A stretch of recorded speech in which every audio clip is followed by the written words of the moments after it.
ഓ ഇതെനിക്ക് ഉം. സ്ക്രീനിൽ ഒന്ന് കാണണം എന്ന് താങ്കളിലെ സംവിധായകനെ ഉണർത്തിയ സീൻ ഏതായിരുന്നു? ഏതെങ്കിലും ഒരു സീൻ എടുക്കുമ്പോൾ തരുണിലെ സംവിധായകനും ഒരു ലാലേട്ടൻ ഉം. ഫാൻ രണ്ടുപേരും ഒരേപോലെ ഉണർന്ന് ആ ഇത് തിയേറ്ററിൽ ഒരു ആഘോഷമാവും മോനെ. Yeah. ചില സമയത്ത് നമുക്ക് ഈ നറേഷൻ വരാറുണ്ട്. എനിക്ക് ലാലേട്ടൻ്റെ അടുക്കൽ കഥ നറേറ്റ് ചെയ്യാൻ ഇപ്പോഴും പേടിയാണ്. ജ്യോതിക മാമിന്റെ അടുക്കലും സൂര്യയുടെ അടുക്കൽ ഞാനൊരു വലിയ ഇൻ തമിഴ് എനിക്കറിയാവുന്ന തമിഴിലൊക്കെ ഞാൻ നറേഷൻ അത് ഒരുപാട് പേര് ആ ഏരിയ ഡിസ്കസ് ചെയ്തിട്ടില്ല. പക്ഷെ അത് ഹോപ്പ്ഫുള്ളി ഡിസ്കസ് ചെയ്യേണ്ട ഒരു ഏരിയയാണ്. കാരണം ഈ തുടരും സീനില് ജോർജിന്റെ ഒരു ഷർട്ടിന്റെ ബട്ടൺസ് ഫുള്ള് ലാലേട്ടൻ ഇന്റർവെൽ ബ്ലോക്കിൽ പൊട്ടിച്ചു കളയും. സൗദി വെള്ളയ്ക്ക എന്ന് പറഞ്ഞ സിനിമ ഉണ്ടാകാനുള്ള കാരണം സുഡാനി ഫ്രം നൈജീരിയാണ്. Oh okay. താഴ്വാരമാണ് സുനിലിനെ ആഹ്, ഈ പറയുന്ന തുടരുമിലേക്ക് ഇൻസ്പയർ ചെയ്തിട്ടുള്ളത്.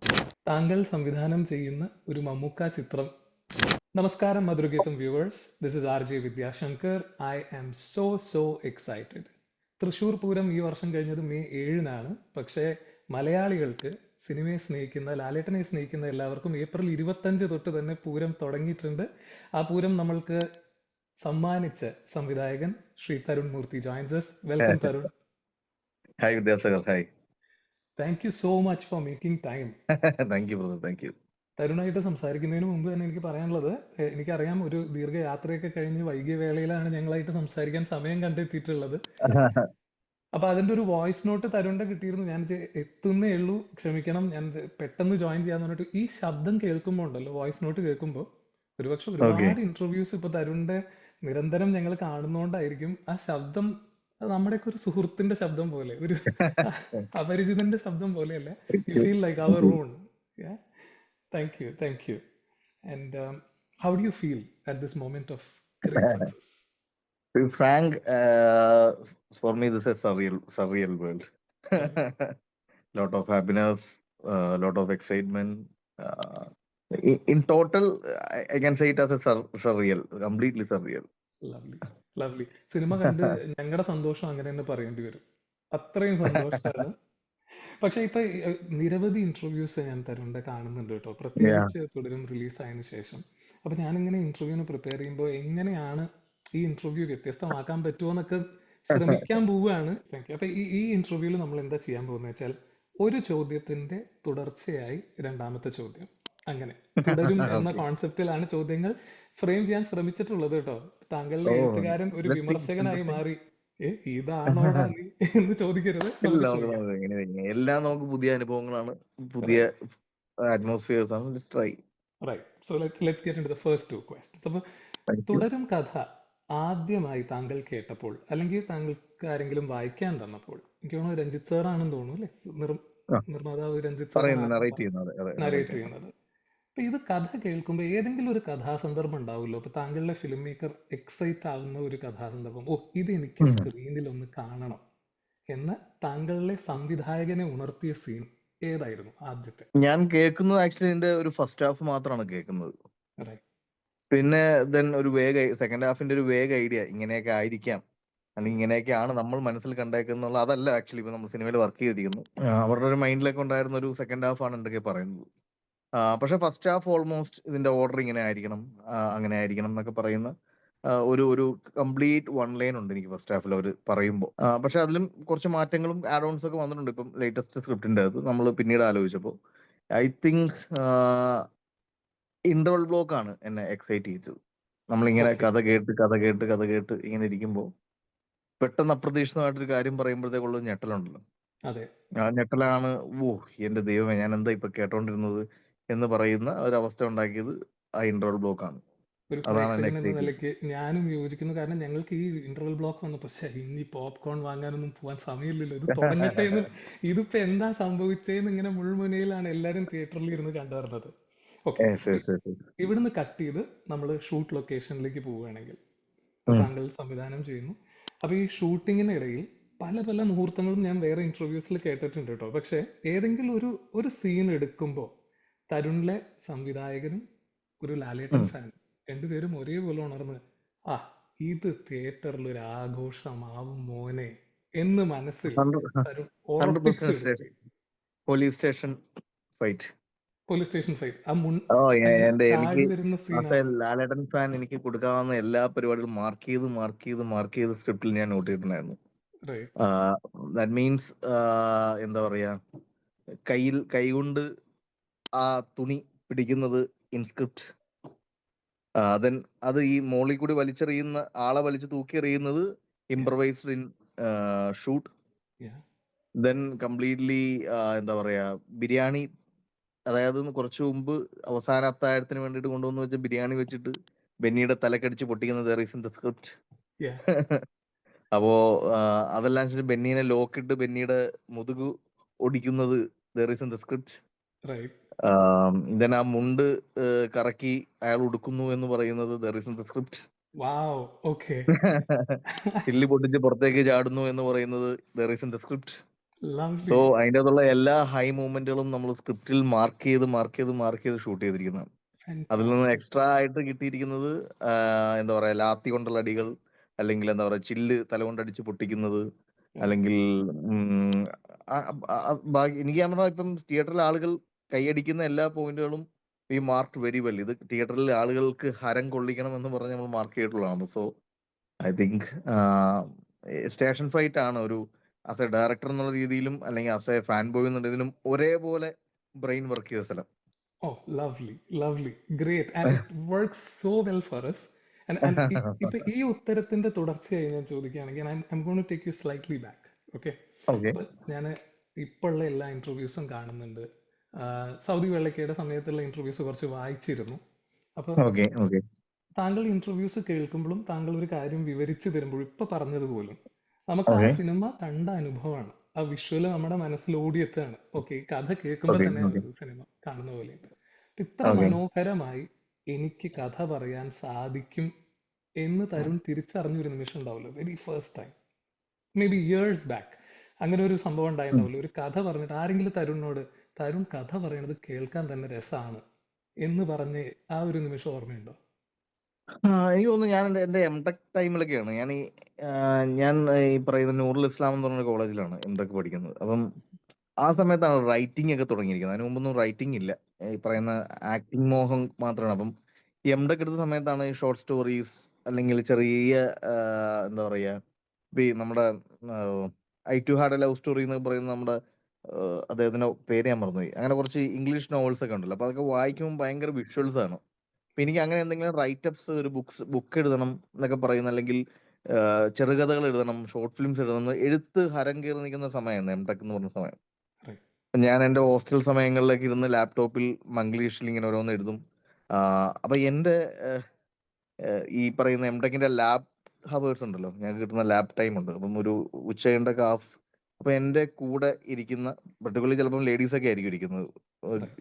ലേഡീസ് ഫ്രണ്ട്സ് ഒക്കെ ആയിരിക്കും ഇരിക്കുന്നത്. അപ്പൊ അവരുടെ മുന്നിലേക്ക് ഒരു ഷോ ഓഫ് എന്നുള്ള നിലയിൽ നമ്മളിങ്ങനെ ഈ കഥകൾ നറേറ്റ് ചെയ്യും അവരുടെ മുമ്പിൽ. എങ്ങനെ ഇമ്പ്രസ്, നമ്മൾ ഈ എന്താ പറയാ, പെൺമയിലിന്റെ മുൻപിൽ ആൺമയില് നിൽക്കുന്ന പീലി പോലെ. വിടർത്തി ആടുന്ന പോലെ. അപ്പൊ ബീല് വരുന്ന പോലെ ഞാനപ്പോ എന്റെ അവരെ ഇമ്പ്രസ് ചെയ്യാനായിട്ട് ഞാൻ യൂസ് ചെയ്തുകൊണ്ടിരുന്നത് എന്റെ സ്റ്റോറി ടെല്ലിംഗ് ആണ്. ലവ്ലി. അപ്പൊ ഓക്കെ. ഞാനിങ്ങനെ എന്റെ വേൾഡിൽ കൊണ്ടുവരും, എന്റെ സ്റ്റോറീസിൽ എന്റെ ക്യാരക്ടേഴ്സിന് ഇമോഷനോടെ കൊണ്ടുപോകുമ്പോൾ ഇവർ ഈ കാര്യം പറയുമായിരുന്നു. നമ്മളിങ്ങനെ വിഷ്വലൈസ് ചെയ്യാൻ പറ്റുന്നുണ്ട്, കഥ ഓക്കെ. കാണാൻ പറ്റുന്നുണ്ട് എന്ന് പറയുന്നൊരു ഫസ്റ്റ് അവിടെ നിന്നൊക്കെ എനിക്ക് കിട്ടിക്കൊണ്ടിരുന്നത്. ഇതന്നെ എൻ്റെ ഒരു റൈറ്റിംഗ്, ഇപ്പം സ്ക്രീൻ പ്ലേ ഒക്കെ എഴുതി ഞാൻ ഫീഡ്ബാക്സിന് എൻ്റെ ഫ്രണ്ട്സിനൊക്കെ അയച്ചു കൊടുക്കും. അപ്പൊ എൻ്റെ ഓക്കെ. ഒരു സുഹൃത്തുണ്ട്, വിഷ്ണു എന്ന് പറഞ്ഞ സുഹൃത്തുണ്ട്, വിഷ്ണു മധുസൂദൻ. അവൻ ആദ്യകാലങ്ങളിലൊക്കെ എൻ്റെ ഒപ്പം സിനിമാ സ്വപ്നങ്ങളായിട്ട് നടന്ന ഒരാളാണ്. അപ്പൊ അവനാണ് ആദ്യമായിട്ട് വേണ്ടത് നിന്റെ എഴുത്തിൽ ഭയങ്കര വിഷ്വലൈസേഷൻ ആണെന്ന് എനിക്ക് ആദ്യമായിട്ട് കോൺഫിഡൻസ് തരുന്നത്. റൈറ്റ്. അപ്പോ പിന്നെ ബൈ എക്സ്പീരിയൻസ് ആണ് ബ്രോ. ഈ പറയുന്ന പോലെ ഇപ്പം ഓപ്പറേഷൻ ജാവ ചില സമയത്ത് നമുക്കിത് പറ്റില്ല. യാ. ചില സമയത്ത് നമുക്ക് ഈ നറേഷൻ വരാറുണ്ട്. എനിക്ക് ലാലേട്ടൻ്റെ അടുക്കൽ കഥ നറേറ്റ് ചെയ്യാൻ ഇപ്പോഴും പേടിയാണ്. ഓക്കെ. വേറൊന്നും കൊണ്ടല്ല, അത് ആ മനുഷ്യനോടുള്ള റെസ്പെക്ട്, അല്ലെങ്കിൽ എന്താ പറയാ, നമ്മൾ ആ മനുഷ്യന്റെ ടൈം വേസ്റ്റ് ചെയ്യിക്കുക എന്നുള്ള കുറെ ഇൻഫ്യൂരിറ്റീസ് കൊണ്ട് എനിക്ക് I don't think I can narrate well before Lalettan. അതുകൊണ്ടാണോ, സോറി ടു ഇന്ററപ്റ്റ് യു, പക്ഷെ അതുകൊണ്ടാണോ വോയിസ് സ്റ്റുഡിയോ പോയി റെക്കോർഡ് ചെയ്ത് സ്ക്രിപ്റ്റ് മുഴുവൻ Yes, yes, yes. റെക്കോർഡ് ചെയ്ത് അതെ അതെ കേൾപ്പിച്ചത്? അതെ അതെ അതെ എനിക്കത് ഒരിക്കലും പറ്റില്ല. അല്ലെങ്കിൽ നമുക്ക് കിട്ടാൻ പോകുന്ന ഒരു അവസരം ഞാനായിട്ട് നറേറ്റ് ചെയ്തത് കുളമായി പോകുമോ എന്നുള്ള എൻ്റെ ഇൻഫ്യൂരിറ്റിയുടെ പുറത്താണ് നമ്മൾ അങ്ങനെ ഒരു ഒരു എന്താ പറയാ നറേഷൻ പ്ലാൻ ചെയ്തത്. റൈറ്റ്. പിന്നെ ഈ പറയുന്ന പോലെ ബട്ട് ഞാൻ ഭയങ്കര ഉഗ്രനായിട്ടുള്ള നറേഷൻസ് ചില സമയത്ത് വരും. I think I done very well before Shobhana ma'am. Prakash വർമ്മയുടെ അടുക്കലാണ് ഐ തിങ്ക് എന്റെ ലൈഫിൽ ഞാൻ ഏറ്റവും ബെസ്റ്റ് ആയിട്ടുള്ള നറേറ്റീവ് കൊടുത്തിട്ടുള്ളത്. റൈറ്റ്. പിന്നെ ജ്യോതിക മാമിന്റെ അടുക്കലും സൂര്യയുടെ അടുക്കൽ ഞാനൊരു വലിയ തമിഴ് എനിക്കറിയാവുന്ന തമിഴിലൊക്കെ ഞാൻ നറേഷൻ കൊടുത്തു. അപ്പം ഈ നറേഷൻ പറയുമ്പോഴാണ് നമുക്കും ക്ലാരിറ്റി കിട്ടുന്നത്. റൈറ്റ്. നമ്മൾ എത്ര പേപ്പറിൽ എഴുതിയാലും അല്ല നമ്മൾ എത്ര സ്ക്രിപ്റ്റ് വായിച്ചാലും ഒരു ഡയറക്ടർ എപ്പോഴും നറേറ്റ് ചെയ്യണം. ആ ഓക്കെ. നറേഷനിലാണ് അയാളുടെ വിഷന് ക്ലാരിറ്റി വരുള്ളൂ. റൈറ്റ്. അപ്പൊ നമ്മളെ ചില കഥകളൊക്കെ നറേറ്റ് ചെയ്തുകൊണ്ടിരിക്കുന്ന സമയത്ത് തന്നെ നമുക്ക് ചില പുതിയ ലേയേഴ്സ് ഒക്കെ ആഡ് ഓൺ ചെയ്യാൻ തോന്നും വൈൽ നറേറ്റിംഗ്. ഓ, അപ്പൊ അത് ഓക്കെ. പലപ്പോഴും എനിക്ക് എന്റെ ഫിലിം മേക്കിങ്ങിനെ ആ ഡീറ്റെയിൽഡ് നറേറ്റിംഗ് ഭയങ്കരമായിട്ട് ഹെൽപ്പ് ചെയ്യുന്നതായിട്ട് എനിക്ക് ഫീൽ ചെയ്തിട്ടുണ്ട്. റൈറ്റ്. അത് നരേഷൻ പലപ്പോഴും കൊടുക്കുമ്പോൾ ഇംപ്രൊവൈസ് ചെയ്ത് പോയ ഏതെങ്കിലും സാഹചര്യം ഉണ്ടോ? ഇപ്പൊ പറഞ്ഞു വരുമ്പോ ഇത് ഇങ്ങനെ ആ നറേഷൻ കൊടുക്കുമ്പോൾ ഇംപ്രവൈസ് ആയതാണ് ആക്ച്വലി സൗദി വെള്ളക്കൽ ഇത്രയൊക്കെ കൊണ്ട് മനുഷ്യൻ. ഓക്കെ. That's amazing. കാരണം എന്റെ മനസ്സ് വായിച്ചറിഞ്ഞ പോലെ എന്റെ അടുത്ത ചോദ്യം സൗദി വെള്ളക്കേൽക്കായിരുന്നു. പ്രത്യേകിച്ച് ആ അതെ dialogue. എന്റെ ലൈഫിലെ ഏറ്റവും എന്താ പറയാ ഒരു എന്റെ ഒരു സുഹൃത്തിന്, അതായത് ശ്യാംലാൽ എന്ന് പറഞ്ഞ സുഹൃത്തുണ്ട്. ഇപ്പൊ ഈ സിനിമയിലും ഒക്കെ ഒരു പോലീസ് കോൺസ്റ്റബിൾ ആയിട്ട് അഭിനയിച്ചിട്ടുണ്ട്, സൗദി വെള്ളയിൽ അഭിനയിച്ചിട്ടുണ്ട്. അപ്പൊ അദ്ദേഹത്തിന് ഞാൻ നറേഷൻ പനമ്പള്ളിയിലൂടെ നടന്ന് നറേറ്റ് ചെയ്തുകൊണ്ടിരിക്കുന്ന ഇടയിൽ ഞാൻ ആ സിനിമ പറഞ്ഞു നിർത്തുവാണ്. കോറിഡോറിൽ, ഹോസ്പിറ്റലിന്റെ കോറിഡോറിൽ ആകാശത്തേക്ക് നോക്കി ഇനി ഉത്തരം എന്തെന്ന് അറിയാണ്ട് നിൽക്കുന്ന കുഞ്ഞുമോനും ബ്രിട്ടോയും. കുഞ്ഞുമോന്റെ മനസ്സിൽ ഇപ്പോഴും ഉണ്ട് കഴിഞ്ഞ കുറച്ച് ദിവസങ്ങൾക്ക് മുമ്പ് അയാൾ ബ്രിട്ടോയോട് ചോദിച്ച ഇത്രയൊക്കെ ഉള്ളൂ ബ്രിട്ടോ ചേട്ടാ മനുഷ്യൻ എന്നുള്ളത്. അത് മ്യൂസിക്കലി നമ്മൾ ബിൽഡ് ചെയ്ത് വരുന്നു എന്ന് പറയണതിന്റെ പെട്ടെന്നാണ് ഹേയ് ഇത്രയൊക്കെ ഉള്ളോ മനുഷ്യൻ എന്ന്, ഇത്രയൊക്കെ ഉണ്ട് മനുഷ്യൻ എന്ന് നമ്മൾ അണ്ടർലൈൻ ചെയ്യുമ്പോൾ എന്തുകൊണ്ടത് പറഞ്ഞുകൂടാ എന്ന് തോന്നുന്നത് ഒരു നറേഷനിൽ ഉണ്ടായി വന്ന ആഡ് ഓൺ ആണത്. Beautiful, beautiful. കൃത്യമായി ഞാൻ ഉത്തരം പറഞ്ഞതിന് ശേഷം ഞാൻ ചോദ്യം ചോദിക്കുക കേട്ടോ. കാരണം ഈ ഓക്കെ ചോദ്യം ഞാൻ സ്പെസിഫിക്കലി എഴുതി വെച്ചിരുന്നു. കൃത്യമായി ഞാൻ എഴുതി വെച്ചത് ഒരു ഒരു വിങ്ങൽ ഉണർത്തുന്ന കവിത പോലത്തെ സിനിമയായിരുന്നു സൗദി വെള്ളക്ക. ഞാനത് കണ്ടിട്ട് പ്രത്യേകിച്ച് താങ്ക് ഈ യു. ഡയലോഗ്, ആ ക്ലൈമാക്സിൽ ഈ ഡയലോഗ് വരുമ്പോൾ ആ ഡയലോഗ് ഞാൻ ഒറ്റയ്ക്ക് ആ സിനിമ കണ്ടത്. എന്നിട്ട് ഞാൻ വൈഫിനെ ഓക്കെ പറഞ്ഞു കേൾപ്പിച്ചത് എനിക്ക് ഓർമ്മയുണ്ട്. ഇങ്ങനെയാണ് ഈ സിനിമയുടെ ക്ലൈമാക്സ് തീരുന്നത്. അപ്പൊ ഇത് പറയുമ്പോൾ എന്റെ ശബ്ദം ഇടറുന്നുണ്ട്. ഓക്കെ ഓക്കെ ഇങ്ങനെയാണ് ഇത് കഴിയുന്നത്. ഇത്രയും ഇത്രയും നന്മ അത്രയും കൺവേ ചെയ്യുന്നുണ്ട് ആ ഒരു സെന്റൻസിൽ. ദർ ഇസ് ഹോപ്പ് അതെ ഫോർ അതെ അതെ. ഹ്യൂമാനിറ്റി എന്നൊരു ഐഡിയ കൺവേ ആവുന്നുണ്ട്. And I was about to ask you, അത് ഓർഗാനിക്കലി സംഭവിച്ചതാണോ അതോ പ്ലാൻഡ് ആയിട്ട് ഇങ്ങനെ ഒരു മെസ്സേജ് എനിക്ക് കൃത്യമായി കുറിക്ക് കൊള്ളുന്ന ഇല്ല മെസ്സേജ് അതൊരു കൊടുക്കണം? അതൊരു ഒരു സ്ക്രിപ്റ്റ് ഒക്കെ കംപ്ലീറ്റ് ആക്കി ഞാൻ എന്റെ ആക്ടേഴ്സ് ഉണ്ടെങ്കിൽ നറേറ്റ് ചെയ്യുന്ന ഒരു മൊമെന്റിൽ അങ്ങനെ തെളിഞ്ഞു വന്ന ഒരു വാചകമാണത്. ദാറ്റ് ഇസ് ബ്യൂട്ടിഫുൾ, അപ്പൊ അങ്ങനെ ബ്യൂട്ടിഫുൾ. അങ്ങനെ ചില വാചകങ്ങൾ കിട്ടും. അങ്ങനെ ഇപ്പൊ അതുപോലെ തന്നെയാണ് ഞാൻ ഇപ്പൊ ഈ അത് ഒരുപാട് പേര് ആ ഏരിയ ഡിസ്കസ് ചെയ്തിട്ടില്ല. പക്ഷെ അത് ഹോപ്പ്ഫുള്ളി ഡിസ്കസ് ചെയ്യേണ്ട ഒരു ഏരിയയാണ്. കാരണം ഉം, ഈ തുടരും സീനില് ജോർജിന്റെ ഒരു ഷർട്ടിന്റെ ബട്ടൺസ് ഫുള്ള് ലാലേട്ടൻ ഇന്റർവെൽ ബ്ലോക്കിൽ പൊട്ടിച്ച് കളയും കഴുത്തിന് കയറി പിടിക്കുമ്പോൾ. റൈറ്റ്. അപ്പൊ ശേഷം അയാളുടെ ബട്ടൺസ്, ഷർട്ടിന്റെ ബട്ടൺസ് എല്ലാം പൊട്ടി പൊട്ടി പൊട്ടിയാണ് കിടക്കുന്നത്. അത് ഓൾറെഡി വി പ്ലാൻഡ്. അങ്ങനെ ഒരു അയാളുടെ കോളറിൽ കയറി പിടിക്കുന്നു എന്നുള്ളത് വൈൽ നറേറ്റിംഗ്, പ്രകാശ് വർമ്മ അടുക്കെ നറേറ്റ് ചെയ്യുന്ന സമയത്ത് ഞാനത് പറഞ്ഞു. ഇങ്ങനെ അയാളുടെ കോളറിൽ കയറി പിടിക്കുമ്പോൾ അത് ആ കൈ വലിച്ചു മാറ്റി അയാളോട് കാര്യങ്ങൾ പറഞ്ഞ് മനസ്സിലാക്കുന്ന ജോർജ് സാറിന് സ്ക്രിപ്റ്റിൽ നറേറ്റ് ചെയ്ത് കൊടുത്തു.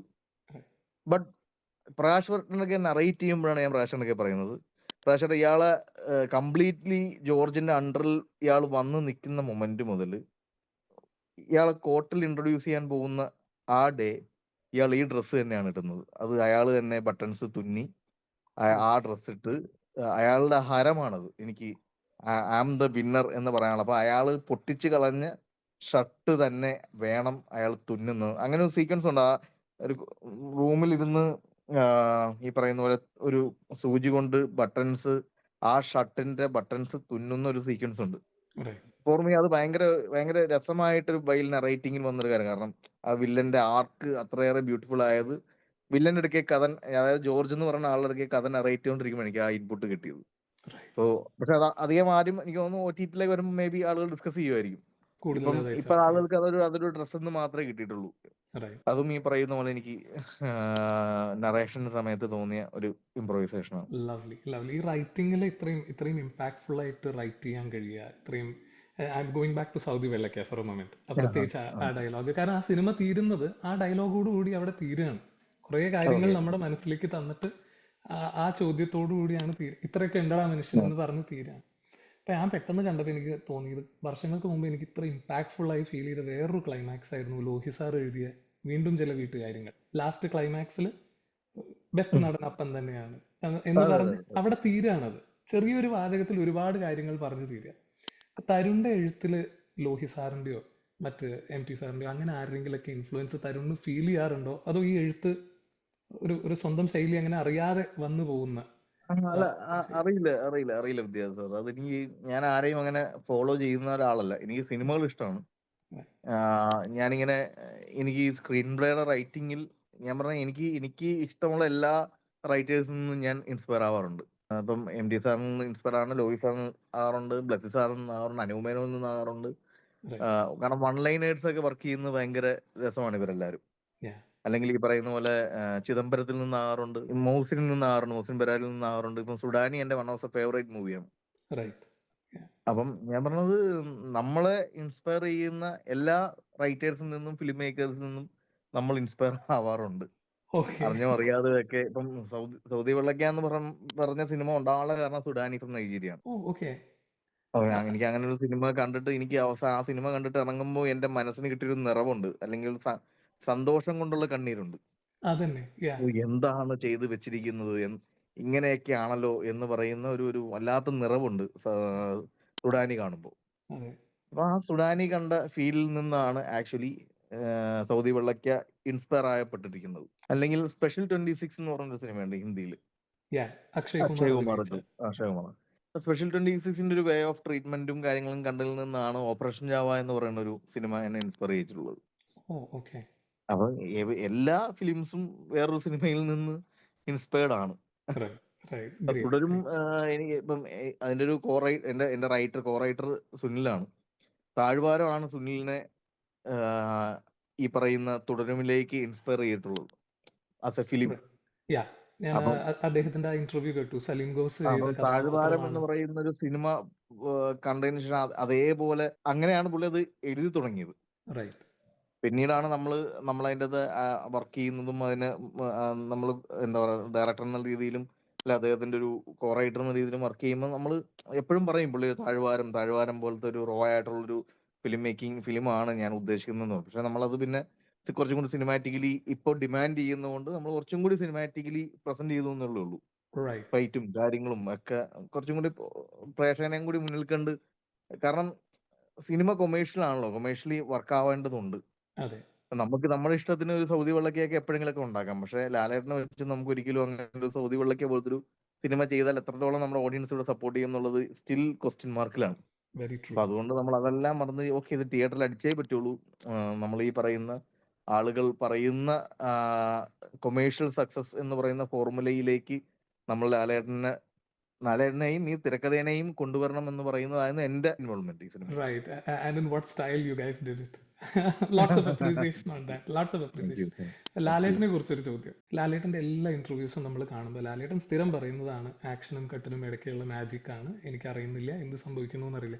ഈ ഇന്റർവ്യൂ ആ. കാണുമ്പോഴൊക്കെ ഉണ്ടല്ലോ, എനിക്ക് എപ്പോഴും തോന്നാറുണ്ട്, നമ്മുടെയൊക്കെ ഒരു സുഹൃത്തുണ്ടാവും ക്ലാസ്സിൽ സ്ഥിരം 1ാം റാങ്ക് വാങ്ങുന്ന കുട്ടി. ഇവൻ എപ്പോൾ പഠിക്കുന്നു, എപ്പോഴാണ് ഹാർഡ് വർക്ക് ചെയ്യുന്നത് നമുക്കറിയില്ല. 100-ൽ 100 ആയപ്പോഴും. പക്ഷെ എപ്പോൾ ചോദിച്ചാലും പറയും അതെനിക്ക് അറിയാതെ സംഭവിച്ചു പോയത്, അറിയാതെ. അപ്പൊ ഇങ്ങനെ ഒരു കള്ളത്തരം എവിടെയോ ലാലേട്ടൻ്റെ ഒളിഞ്ഞു കിടപ്പുണ്ടോ എന്ന് എനിക്ക് എപ്പോഴും ഇന്റർവ്യൂ കാണുമ്പോൾ തോന്നാറുണ്ട് കേട്ടോ. കാരണം എങ്ങനെയൊക്കെ കണ്ടിന്യൂസ്ലി എങ്ങനെയാ ഒരു ഇതും ഇല്ലാതെ ഒരു മാജിക് സംഭവിക്കുക എന്നുള്ളത്. അപ്പൊ അങ്ങനെ ഒരു ഒരു കുട്ടിയുടെ ഒരു കള്ളത്തരം ലാലേട്ടൻ എവിടെയോ ഒളിപ്പിച്ച് വെച്ചിട്ടുണ്ടെന്ന് തോന്നിയിട്ടുണ്ടോ? ഒരുപാട് പ്രിപ്പയർ ചെയ്തിട്ട് ഇല്ല തരുൺ ഞാൻ ഓക്കെയാണ്, ഞാൻ ഇല്ല, ഇങ്ങനെ പ്രിപ്പയർ ചെയ്യാനാണ് നമ്മൾ പലപ്പോഴും പലതും ഒക്കെ ഇട്ട് കൊടുക്കാറുണ്ട്. ഉം. ഇട്ട് കൊടുക്കുന്ന സമയത്തൊക്കെ പലതും പുള്ളി നമ്മളിൽ നിന്നത് വാങ്ങാറുമുണ്ട്. പക്ഷെ റൈറ്റ്. അത് പുള്ളി ഉള്ളിൽ കൊണ്ട് നടക്കാറില്ലെന്നാണ് എനിക്ക് ഫീൽ ചെയ്തിട്ടുള്ളത്. റൈറ്റ്. നമ്മൾ ഇപ്പൊ ഞാൻ പറഞ്ഞില്ലേ, ഇപ്പം മറ്റൊരു ഇന്റർവ്യൂ പറഞ്ഞു, ഇക്കിൾ സീൻ എടുക്കുന്നതിന് മുന്നേ 10 ദിവസം മുന്നേ ഞാൻ ഇക്കിൾ സീനിനെ പറ്റി ഞാൻ മെൻഷൻ ചെയ്തില്ല ലാലേട്ടൻ്റെ അടുക്കൽ. റൈറ്റ്. പക്ഷെ ലാലേട്ടൻ ആ ഷൂട്ടിന് വരും, ഇന്ന് നമ്മൾ അന്ന് പറഞ്ഞ ഇക്കിൾ സീൻ ആണല്ലേ എന്ന് അന്നാണ് എൻ്റെ അടുക്കൽ പിന്നീട് ചോദിക്കുന്നത്. റൈറ്റ്. അതുപോലെ തന്നെ ചില കുറച്ച് സൈക്കിക്കായിട്ട് പെരുമാറേണ്ട സ്ഥലങ്ങളെ പറ്റിയൊക്കെ ഞാൻ ഓൾറെഡി ഒരു 10 ഡേയ്സ് മുന്നേ തന്നെ ലാലേട്ടനെ ഫീഡ് ചെയ്തിരുന്നു. യാ. പക്ഷെ അന്നത് വളരെ ലാഘവത്തിൽ കേട്ടതിന് ശേഷം ആ ഷൂട്ട് ചെയ്യുന്ന അന്നാണ് അതിനെപ്പറ്റി റീതിങ്ക് ചെയ്യുന്നത്. അല്ലാണ്ട് ഒരിക്കലും ഞങ്ങൾക്കിടയിൽ നമ്മൾ അന്ന് എങ്ങനെയായിരിക്കും അഭിനയിക്കേണ്ടത്, ഞാൻ ഇങ്ങനെ ഒരു ക്യാരക്ടർ പിടിച്ചാലോ അല്ലെ ഇങ്ങനെ ഒരു ഇമോഷൻ പിടിച്ചാലോ എന്ന് പറയുന്ന ഞങ്ങൾ തമ്മിൽ അങ്ങനത്തെ ഡിസ്കഷൻസ് ഒന്നും ഇന്നേ വരെ ഉണ്ടായിട്ടില്ല. ഉണ്ടായിട്ടില്ല. ഇപ്പൊ ലാലേട്ടൻ്റെ ഇടയ്ക്കൽ മറ്റേ സുധീഷിന്റെ കൈ തിരിക്കുന്ന സീക്വൻസ് പറഞ്ഞു. ആ സീക്വൻസ് തൊട്ട് മുമ്പാണ് ഞാൻ ലാലേട്ടനൊക്കെ പറഞ്ഞു, ലാലേട്ടാ കരഞ്ഞുകൊണ്ട് ചിരിക്കണം. അപ്പൊ ലാലേട്ടൻ മോനെ എന്താ മോനെ എന്ന് ചോദിച്ചു. നമ്മൾ കരഞ്ഞുകൊണ്ട് ചിരിക്കണം ലാലേട്ടാ, അത്രയും ആ എക്സ്റ്റസിയാണ് അയാൾക്ക് വേണ്ടത്. എന്നാൽ അത് ഒരു എന്താ പറയാ, ഒരു സൈക്കോയുടെ ഫേഷ്യൽ ഭാവങ്ങളാകാനും പാടില്ല. ഓക്കെ ഓക്കെ എന്ന് പറഞ്ഞു നമ്മൾ ആ ഷോട്ട് എടുക്കുമ്പോൾ ലാലേട്ടൻ ചെയ്തു. First take I am very impressed. Right. ഞാനത് ഓക്കെ ടേക്ക് പറയുവാണ്. എനിക്ക് ഉറപ്പാണ് വൺ മോർ എന്ന് പറഞ്ഞു കഴിഞ്ഞാൽ അതായിരിക്കില്ല ചെയ്യുന്നത്. ഞാൻ തേർഡ് ടേക്ക് പോവാണ്, അതായിരിക്കില്ല ചെയ്യുന്നത്. സെവൻത് ടേക്ക് ഞാൻ പറയുകയാണ്, ലാലേട്ടാ എനിക്ക് ഫസ്റ്റ് ടേക്കിൽ തന്നത് ഒന്നുകൂടി റിപ്പീറ്റ് ചെയ്യണം എന്ന് പറഞ്ഞ മോനെ എനിക്ക് അറിയില്ല എന്ന് പറയും. റൈറ്റ്. ഓക്കെ. അപ്പൊ അതുകൊണ്ട് എനിക്ക് ഒരിക്കലും അത് അത് അങ്ങനെയാണ്. ഇപ്പൊ ഇവൻ ചെറിയ ഡയലോഗ് ആണെങ്കിൽ പോലും കോ ആർട്ടിസ്റ്റ് വെച്ച് ചെയ്യുന്നൊരു ചെറിയ പ്രോസസ് ആണ്. ഇപ്പം ഒരു സിംഗിൾ കൊറിയോഗ്രഫി സീൻ ആണെങ്കിൽ പോലും ഫസ്റ്റ് ടേക്കിൽ ചെയ്യുന്നത് ആയിരിക്കില്ല സെക്കൻഡ് ടേക്കിൽ റിപ്പീറ്റ് ചെയ്യുന്നത്. ഓക്കെ. സെക്കൻഡ് ടേക്കിൽ ചെയ്യുന്നതായിരിക്കില്ല തേർഡ് ടേക്കിൽ റിപ്പീറ്റ് ചെയ്യുന്നത്. അതങ്ങനെയാണ്. ഇനി അതിന്റെ ഏറ്റവും വലിയ അത്ഭുതം എന്ന് പറയുന്നത്, ഇപ്പം ഫസ്റ്റ് ടേക്ക് നമ്മൾ ഓക്കെ വെച്ചു, Yeah. ഇനി അതിന്റെ കൗണ്ടർ വെക്കുമ്പോൾ കണ്ടിന്യൂറ്റി ആക്ടർ കീപ്പ് ചെയ്യണമല്ലോ. അതെ. ആ കൗണ്ടർ ഷോട്ട് എടുക്കുമ്പോൾ തന്ന ടേക്കിന്റെ അതേ കണ്ടിന്യൂറ്റി തന്നെ ചെയ്യുകയും ചെയ്യും. ഓ.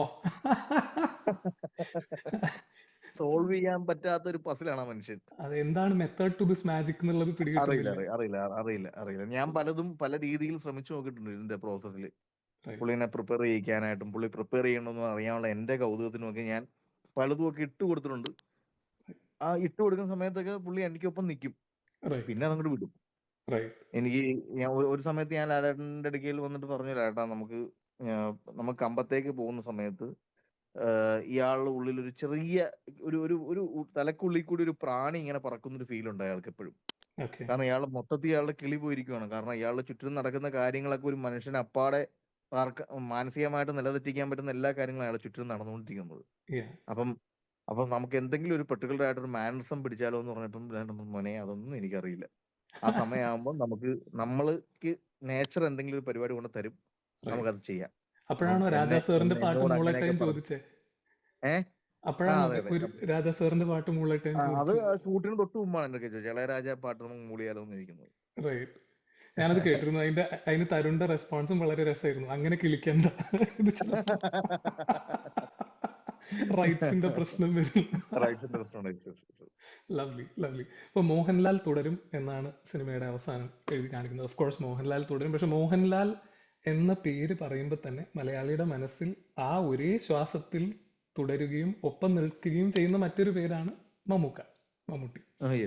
മമ്മൂക്കയായിട്ട് സംസാരിച്ചിട്ടുണ്ട് എന്നൊക്കെ ഞാൻ ഒരു ഇന്റർവ്യൂവിൽ കേട്ടു.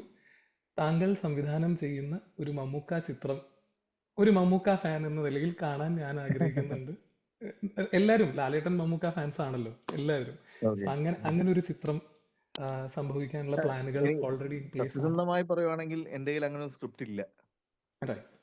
ഞാൻ 2-3 റൈറ്റേഴ്സ് ഒക്കെ ആയിട്ട് പേഴ്സണലി ഞാൻ എഴുതുന്ന ആളാണ്. പക്ഷെ അങ്ങനെ എഴുതുന്ന ആളുടെ കയ്യിൽ എന്റെ ഒരു ഡാറ്റാബേസിൽ മമ്മൂക്കാക്ക് പറ്റുന്ന ഒരു സിനിമയില്ല. ഈവൻ ലാലേട്ടന് പറ്റുന്ന സിനിമയും ഇല്ലായിരുന്നു. വേറൊരു റൈറ്റർ വന്നതുകൊണ്ടാണ് അങ്ങനെ സിനിമ സംഭവിച്ചത്.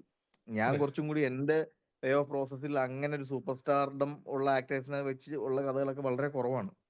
ഞാൻ കുറച്ചും കൂടിയൊക്കെ എന്താ പറയാ, ഈ സൗദി വിളക്ക് പോലത്തെ, ഓപ്പറേഷൻ പോലത്തെ അങ്ങനത്തെ സിനിമകളും കഥകളും ഒക്കെയാണ് എന്റെ ആലോചനകളിൽ പെട്ടെന്ന് വരുന്നത്.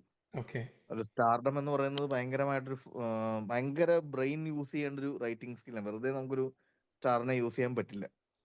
മറ്റേ പ്രോസസ്സിന് അങ്ങനെയല്ല, നമുക്ക് എല്ലാരെയും ഒരേപോലെ യൂസ് ചെയ്താലും ബാലൻസിങ് ഒന്നും പ്രശ്നങ്ങളില്ല. നമുക്ക് സിനിമയാണ് നമ്മുടെ ഇൻ ടോട്ടൽ. മോഹൻലാൽ അല്ലെങ്കിൽ മമ്മൂക്ക സിനിമകളൊക്കെ ചെയ്യുമ്പോൾ സിനിമയേക്കാൾ ഉപരി നമ്മളൊരു ബാലൻസിങ് കീപ്പ് ചെയ്യുന്നുണ്ട് ഈ റൈറ്റിങ്ങിലും ഒക്കെ. എനിക്ക് അറിയില്ല ആ പരിപാടി. അത് ആക്ച്വലി ഇപ്പം വേറൊരു റൈറ്റർ വന്നപ്പോഴത്തേക്കുമാണ് ആ ബാലൻസിങ് ഞാനും പഠിച്ചു വരുന്നത്. അപ്പം ടു ബി ഫ്രാങ്ക്, നിലവിൽ ഇപ്പൊ എന്റെ കയ്യിൽ മമ്മൂക്കയ്ക്ക് പറ്റുന്ന ഒരു സ്ക്രിപ്റ്റ് ഇല്ല. പക്ഷെ എനിക്ക് പരിചയമുള്ള 2-3 സുഹൃത്തുക്കളുടെ അടുക്കലൊക്കെ ചെറിയ ചെറിയ ഡിസ്കഷൻസ് ഒക്കെ നടക്കുന്നുണ്ട്. പക്ഷെ അതൊന്നും ഒരു ഫൈനലിലേക്കോ അല്ലെങ്കിൽ ഒരു എക്സൈറ്റ്മെന്റ് പോയിന്റിലേക്കോ ഒന്നും എത്തിയിട്ടില്ല. എനിക്ക് ഭയങ്കര ആഗ്രഹമുണ്ട്. ഒരു ലാലേട്ടനെ വെച്ചൊരു സിനിമ ചെയ്തു, പിന്നെ മമ്മൂക്കേനെ എക്സ്പ്ലോർ ചെയ്യുന്ന സിനിമ ചെയ്യാൻ പറ്റിക്കഴിഞ്ഞാൽ ആസ് എ മേക്കർ എന്നുള്ള രീതിയിൽ എന്റെ ഒരു സർക്കിൾ കംപ്ലീറ്റ് ആകുവാണല്ലോ നമുക്ക്. അത് പോസിബിൾ ആകുമോ എന്നറിയില്ല. അത് നല്ല സ്ക്രിപ്റ്റ് വന്നെങ്കിലേ. ഇപ്പൊ ലാലേട്ടനൊപ്പം ഒരു സിനിമ റിപ്പീറ്റ് ചെയ്താലും ഉം. മമ്മൂക്കയുടെ ഒപ്പം സിനിമ റിപ്പീറ്റ് ചെയ്താലും എന്നെ സംബന്ധിച്ചോളം ഈ തിരക്കഥ ഭയങ്കര ഇമ്പോർട്ടൻ്റ്. കാരണം തുടരും സ്ക്രിപ്റ്റ് വാസ് അമേസിങ്. നമുക്ക് റീഡിങ്ങിലും നമുക്ക് ചെയ്യാൻ ഇങ്ങനെ കൊതിപ്പിക്കുന്ന ഒരുപാട് എലിമെന്റുകളുള്ള സിനിമയായിരുന്നു തുടരുന്ന സ്ക്രിപ്റ്റ്. സ്ക്രിപ്റ്റ് നമ്മളെ എക്സൈറ്റ് ചെയ്യിക്കുമ്പോഴാണ് നമ്മളെ സിനിമയും നമുക്ക് ഓരോ ദിവസവും വർക്ക് ചെയ്യാൻ കൊതി കൂടുന്നത്. പക്ഷെ Agree. ഇത് അങ്ങനെ ഒരു സ്ക്രിപ്റ്റ് മമ്മൂക്കയ്ക്ക് വേണ്ടിയിട്ട് എത്തിയിട്ടില്ല എന്നിട്ട് സാഡ് ടു സേ ദിസ് വന്നിട്ടില്ല. But it will happen is what we hope for. അത് നടക്കട്ടെ, സംഭവിക്കട്ടെ. Let's see, let's see. Yeah. Fingers And crossed. and yes, absolutely. Big time. We are waiting. We are waiting. And ഇനി ലാലേട്ടന്റെ പാട്ട്, ലാലേട്ടന്റെ ഒരു പാട്ട് ഞാൻ 2 വരി മൂളിക്കഴിഞ്ഞാൽ അതിന്റെ തുടർച്ച തരുണിന് മൂളാൻ പറ്റുമോ? തീർച്ചയായിട്ടും സാധിക്കുന്നതാണ് എന്റെ വിശ്വാസം. എനിക്ക് വരികളൊന്നും അറിയില്ല, ബട്ട് വിൽ ട്രൈ. ഇതിന്റെ വരി എന്തായാലും അറിയും. ഞാൻ ഇപ്പം മൂളിത്തരാം. ശരവണ മുരുകനുക്ക് ഷൺമുഖ മുരുകനുക്ക് കൊണ്ടാട്ടം. ഓ അത് മതി, ഇത്ര മതി ഞങ്ങൾക്ക്. ഞങ്ങൾ ഇത് കാനഡയിലുള്ള റേഡിയോയിലൊക്കെ വലിയൊരു ആഘോഷാക്കി മാറ്റി ഈ 2 വരി പാടി തന്നത്. എന്റെ ദൈവമേ. And you know how much we have enjoyed this movie. എന്റെ എക്സൈറ്റ്മെന്റ് കാണുന്നില്ല ഈ സ്ക്രീനിൽ. ഞാൻ ചാടിയിട്ട് I think editor is going to scold me for that. ചീത്ത പറയും. Thank you so much. And എനിക്കറിയാം വളരെ തിരക്കേറിയ സമയമാണ്. മാത്രമല്ല കുടുംബമായിട്ട് സ്പെൻഡ് ചെയ്യുന്ന സമയം ഞങ്ങൾക്ക് വേണ്ടി മാറ്റി വെച്ച് ഇത്രയും സമയം ഞങ്ങൾക്ക് തന്നതിനും.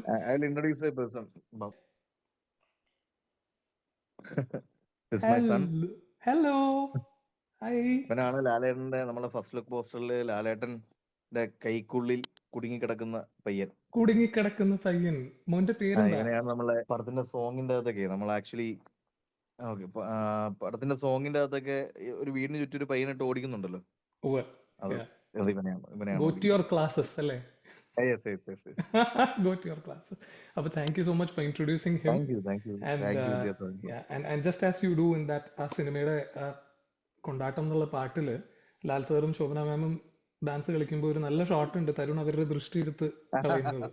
അപ്പൊ അതുപോലെ കാനഡയിലത്തെ എല്ലാ മലയാളികളുടെയും ഒരു റെപ്പ് എന്ന നിലയിൽ thank you so much for the movie. ദൃഷ്ടി തട്ടാതിരിക്കട്ടെ. കാനഡയിലുള്ള എല്ലാ മലയാളി സുഹൃത്തുക്കളോടും ഫസ്റ്റ് ഓഫ് ഓൾ ഇതിനു മുമ്പ് നിങ്ങളോട് സംസാരിക്കാൻ പറ്റാത്തതിന്റെ ഒരു ബിഗ് സോറി. ഇപ്പോ സിനിമയുടെ ഒരു എന്താ പറയാ ഏറ്റവും ഫ്രൂട്ട്ഫുൾ ആയിട്ടുള്ള ഏറ്റവും സക്സസ്ഫുൾ ആയിട്ടുള്ള മൊമെന്റിലാണ് ഞങ്ങൾ ഓൾ ടീം ഇരിക്കുന്നത്. അപ്പം 3rd week going on, still running there. എല്ലാ തിയേറ്ററിലും നല്ല റെസ്പോൺസോടെ പോകുന്നു എന്ന് പറയുന്നു. ഞാൻ ഇനിയും വിചാരിക്കുന്നു 2 ആഴ്ചകൾ കൂടി നിങ്ങൾ ആ സ്നേഹം മുന്നോട്ട് കൊണ്ടുപോകുന്നു വിചാരിക്കുന്നു. From my side, from Lalettan side, from Shobhana ma'am side, എല്ലാ ടീമിന്റെയും ഒരു റെപ്രസെന്റേറ്റീവ് എന്നുള്ള നിലയിൽ thank you all and hope you will take us to the next level. Absolutely. Tharun മൂർത്തിയും ടീമും ഈ മാജിക്കും തുടരും. Thank you so much. Thank you Vidyashankar.